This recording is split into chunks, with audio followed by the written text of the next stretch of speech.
समाज ਵਿੱਚ ਅਜਿਹਾ ਬਹੁਤ ਆਮ ਹੀ ਹੈ ਕਿ ਪਰਿਵਾਰ ਦੀ ਮਰਜ਼ੀ ਤੋਂ ਬਾਹਰ ਜਾ ਕੇ ਵਿਆਹ ਅਕਸਰ ਹੀ ਨੇਪਰੇ ਨਹੀਂ ਚੜ੍ਹਦੇ। ਅਜਿਹੀਆਂ ਪ੍ਰੇਮ ਕਹਾਣੀਆਂ ਦਾ ਅੰਤ ਬਹੁਤ ਹੀ ਭਿਆਨਕ ਹੁੰਦਾ ਹੈ। ਅੱਜ ਅਜਿਹਾ ਹੀ ਇੱਕ ਕਿੱਸਾ ਤੁਹਾਡੇ ਨਾਲ ਸਾਂਝਾ ਕਰਨ ਜਾ ਰਹੇ ਹਾਂ ਜੋ ਤੁਹਾਡੇ ਹੋਸ਼ ਤਾਂ ਉਡਾ ਹੀ ਦੇਵੇਗਾ ਪਰ ਨਾਲ ਹੀ ਤੁਹਾਨੂੰ ਸੋਚਣ ਲਈ ਵੀ ਮਜਬੂਰ ਕਰ ਦੇਵੇਗਾ। ਮੇਰਠ ਦੇ ਨਜ਼ਦੀਕ ਪੈਂਦੇ ਪਿੰਡ ਲੋਹੀਆਂ ਵਿੱਚ ਸ਼ਬੀ ਅਹਿਮਦ ਦੇ ਖੇਤ ਵਿੱਚੋਂ ਇੱਕ ਕੁੱਤਾ ਕਿਸੇ ਮਨੁੱਖੀ ਅੰਗ ਨੂੰ ਲੈ ਕੇ ਭੱਜ ਰਿਹਾ ਸੀ। ਕੁੱਤੇ ਨੂੰ ਮਨੁੱਖੀ ਅੰਗ ਲੈ ਕੇ ਭੱਜਦੇ ਹੋਏ ਈਸ਼ਵਰ ਪੰਡਿਤ ਨੇ ਵੇਖਿਆ ਤੇ ਉਸ ਨੂੰ ਸ਼ੱਕ ਹੋਇਆ, ਜਿਸ ਤੋਂ ਬਾਅਦ ਉਸ ਨੇ ਪੁਲਿਸ ਨੂੰ ਸੂਚਨਾ ਦਿੱਤੀ। ਪੁਲਿਸ ਨੇ ਆ ਕੇ ਸ਼ਬੀ ਅਹਿਮਦ ਦੇ ਖੇਤਾਂ ਦੀ ਖੁਦਾਈ ਕੀਤੀ ਤਾਂ ਇੱਕ ਕੱਟੀ ਹੋਈ ਲਾਸ਼ ਬਰਾਮਦ ਕੀਤੀ ਗਈ। ਲਾਸ਼ ਕਿਸੇ ਔਰਤ ਦੀ ਦੱਸੀ ਜਾ ਰਹੀ ਸੀ ਜਿਸ ਦਾ ਸਿਰ ਅਤੇ ਦੋਨੋਂ ਹੱਥ ਗਾਇਬ ਸਨ। ਪੁਲਿਸ ਨੇ ਲਾਸ਼ ਨੂੰ ਕਬਜ਼ੇ ਵਿੱਚ ਲੈ ਕੇ ਪੋਸਟਮਾਰਟਮ ਕਰਵਾਇਆ ਅਤੇ ਹੱਤਿਆਰੇ ਦੀ ਖੋਜ ਕਰਨੀ ਸ਼ੁਰੂ ਕਰ ਦਿੱਤੀ। ਹੱਤਿਆਰੇ ਨੂੰ ਫੜਨਾ ਇੰਨਾ ਆਸਾਨ ਨਹੀਂ ਸੀ ਕਿਉਂਕਿ ਲਾਸ਼ ਦਾ ਸਿਰ ਗਾਇਬ ਸੀ, ਇਸ ਲਈ ਉਸ ਲਾਸ਼ ਦੀ ਸ਼ਨਾਖਤ ਵੀ ਨਹੀਂ ਕੀਤੀ ਜਾ ਸਕਦੀ ਸੀ। ਪਿੰਡ ਦੇ ਆਸ-ਪਾਸ ਅਜਿਹੀ ਕੋਈ ਵੀ ਔਰਤ ਗਾਇਬ ਨਹੀਂ ਹੋਈ ਸੀ ਜਿਸ ਦੀ ਹੱਤਿਆ ਤੇ ਸ਼ੱਕ ਹੋ ਸਕੇ। ਤਦ ਉੱਥੇ ਦੇ ਐਸਐਸਪੀ ਸਾਹਨੀ ਨੇ ਇੱਕ ਤਰਕੀਬ ਸੋਚੀ। ਉਹਨਾਂ ਨੇ ਸੋਚਿਆ ਹੋ ਸਕਦਾ ਹੈ ਲੜਕੀ ਕਿਸੇ ਹੋਰ ਪਿੰਡ ਤੋਂ ਲਿਆ ਕੇ ਕਤਲ ਕੀਤੀ ਗਈ ਹੋਵੇ। ਪਿੰਡ ਵਿੱਚ ਕੋਈ ਦੱਸਣ ਲਈ ਤਿਆਰ ਨਹੀਂ ਸੀ। ਐਸਐਸਪੀ ਸਾਹਨੀ ਨੇ ਤੈਅ ਕੀਤਾ ਕਿ ਪਿੰਡ ਦੇ ਜਿੰਨੇ ਵੀ ਲੜਕੇ ਪਿੰਡ ਤੋਂ ਬਾਹਰ ਨੌਕਰੀ ਕਰਦੇ ਹਨ ਉੱਥੇ ਜਾ ਕੇ ਛਾਣਬੀਨ ਕੀਤੀ ਜਾਵੇ।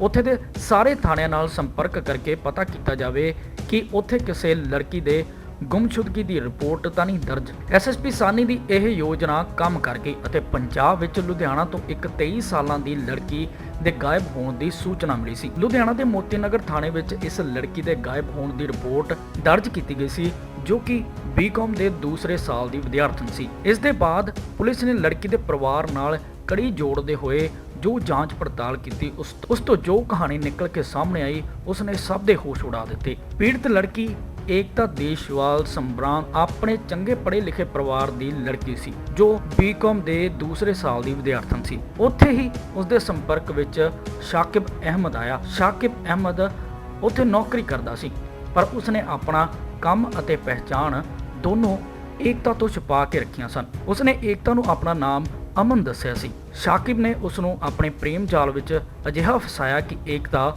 ਉਸਦੇ ਲਈ ਕੁਝ ਵੀ ਕਰਨ ਨੂੰ ਤਿਆਰ ਹੋ ਗਈ। ਅਮਨ ਨੇ ਉਸ ਨੂੰ ਕਿਹਾ ਕਿ ਉਹ ਘਰ ਤੋਂ ਗਹਿਣੇ ਲੈ ਕੇ ਆ ਜਾਵੇ ਅਤੇ ਉਹ ਲੋਕਾਂ ਤੋਂ ਕਿਤੇ ਦੂਰ ਜਾ ਕੇ ਨਵੀਂ ਜ਼ਿੰਦਗੀ ਸ਼ੁਰੂ ਕਰਨਗੇ। ਉਹ ਅਮਨ ਦੇ ਝਾਂਸੇ ਵਿੱਚ ਆ ਗਈ ਅਤੇ ਕਰੀਬ 25 ਲੱਖ ਰੁਪਏ ਕੀਮਤ ਦੇ ਗਹਿਣੇ ਅਤੇ ਨਕਦੀ ਲੈ ਕੇ ਅਮਨ ਨਾਲ ਘਰ ਤੋਂ ਫਰਾਰ ਹੋ ਗਈ। ਅਮਨ ਉਸ ਨੂੰ ਲੈ ਕੇ ਸਿੱਧਾ ਮੇਰਠ ਦੇ ਦੋਰਾਲਾ ਪਹੁੰਚ ਗਿਆ ਜੋ ਕਿ ਇੱਕ ਛੋਟਾ ਜਿਹਾ ਕਸਬਾ ਹੈ। ਉੱਥੇ ਕਿਰਾਏ ਉੱਤੇ ਇੱਕ ਕਮਰਾ ਲੈ ਕੇ ਦੋਨੋਂ ਕਰੀਬ 1 ਮਹੀਨੇ ਤੱਕ ਰਹੇ।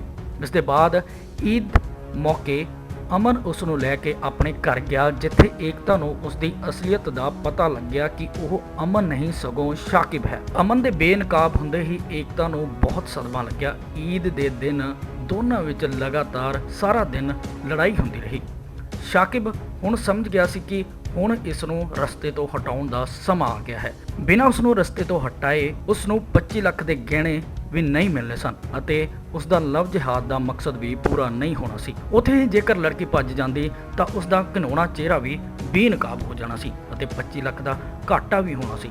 ਇਸ ਲਈ ਸ਼ਾਕਿਬ ਨੇ ਈਦ ਦੀ ਉਸੇ ਰਾਤ ਉਸ ਦੀ ਹੱਤਿਆ ਬਣਾਉਣ ਦੀ ਯੋਜਨਾ ਬਣਾਈ। ਈਦ ਦੀ ਰਾਤ ਉਸਨੇ ਏਕਤਾ ਨੂੰ ਕੋਲਡ ਡਰਿੰਕ ਵਿੱਚ ਨਸ਼ੀਲੀ ਦਵਾਈ ਪਿਲਾ ਕੇ ਬੇਹੋਸ਼ ਕਰ ਦਿੱਤਾ। ਇਸ ਦੇ ਬਾਅਦ ਉਸ ਦੀ ਬੇਹੋਸ਼ੀ ਦੀ ਹਾਲਤ ਵਿੱਚ ਉਸਨੇ ਆਪਣੇ ਕੁਝ ਦੋਸਤਾਂ ਅਤੇ ਆਪਣੇ ਪਰਿਵਾਰ ਦੇ ਨਾਲ ਮਿਲ ਕੇ ਏਕਤਾ ਨੂੰ ਖੇਤਾਂ ਵਿੱਚ ਲਿਜਾ ਕੇ ਬੇਹੋਸ਼ੀ ਦੀ ਹਾਲਤ ਵਿੱਚ ਉਸ ਦੀ ਗਲਾ ਕੱਟ ਕੇ ਹੱਤਿਆ ਕਰ ਦਿੱਤੀ। ਗਲਾ ਕੱਟਣ ਦੇ ਬਾਅਦ ਉਸਨੇ ਦੋਨੋਂ ਹੱਥ ਵੀ ਕੱਟ ਦਿੱਤੇ ਕਿਉਂਕਿ ਏਕਤਾ ਨੇ ਆਪਣੇ ਇੱਕ ਹੱਥ ਉੱਤੇ ਆਪਣਾ ਨਾਮ ਅਤੇ ਦੂਜੇ ਹੱਥ ਉੱਤੇ ਪਿਆਰ ਅਮਨ ਦਾ ਨਾਮ ਲਿਖਵਾ ਰੱਖਿਆ ਸੀ। ਸ਼ਾਕਿਬ ਨੂੰ ਸ਼ੱਕ ਸੀ ਕਿ ਜੇਕਰ ਪੁਲਿਸ ਨੂੰ ਇਹ ਮਿਲ ਗਿਆ ਤਾਂ ਉਸ ਦਾ ਭਾਂਡਾ ਫੁੱਟ ਸਕਦਾ ਹੈ ਪਰ ਅਮਨ ਗਲਤ ਸਾਬਤ ਹੋਇਆ।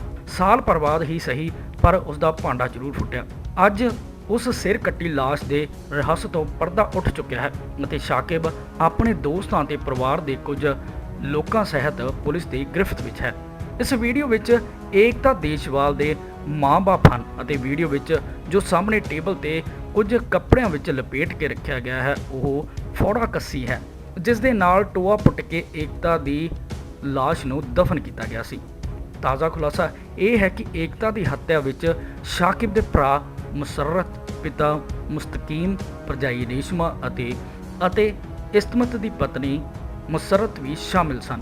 ਸਭ ਨੇ ਮਿਲ ਕੇ ਉਸ ਮਾਸੂਮ ਲੜਕੀ ਨੂੰ ਪਹਿਲਾਂ ਨਗਨ ਕੀਤਾ, ਫਿਰ ਉਸਦੇ ਦੋਨੋਂ ਹੱਥ ਕੱਟ ਦਿੱਤੇ ਅਤੇ ਫਿਰ ਸਿਰ ਕੱਟਿਆ ਅਤੇ ਹੱਥ ਅਤੇ ਸਿਰ ਨੂੰ ਕੋਲ ਬਣੇ ਤਲਾਬ ਵਿੱਚ ਸੁੱਟ ਦਿੱਤਾ ਅਤੇ ਸਿਰ ਕੱਟੀ ਲਾਸ਼ ਨੂੰ ਜ਼ਮੀਨ ਵਿੱਚ ਦਫਨਾ ਦਿੱਤਾ।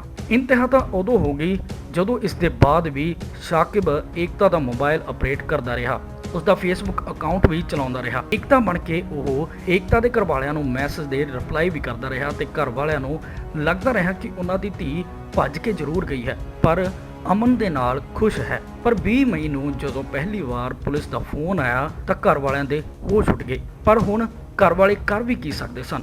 ਧੀ ਹੱਥੋਂ ਜਾ ਚੁੱਕੀ ਸੀ, ਸਾਹਮਣੇ ਸੀ ਤਾਂ ਸਿਰਫ ਕੱਪੜਿਆਂ ਵਿੱਚ ਚਿੰਬੜਿਆ ਇਹ ਸੀਲਬੰਦ ਫੌੜਾ ਸੀ ਜਿਸ ਦੇ ਨਾਲ ਉਹਨਾਂ ਦੀ ਧੀ ਦੀ ਕਬਰ ਪੁੱਟੀ ਗਈ ਸੀ।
ਪ੍ਰਾਈਮ ਮੁੱਦੇ ਲਈ ਲੁਧਿਆਣਾ ਤੋਂ ਮਨੋਜ ਕੁਮਾਰ ਹੀਰਾ ਦੀ ਰਿਪੋਰਟ।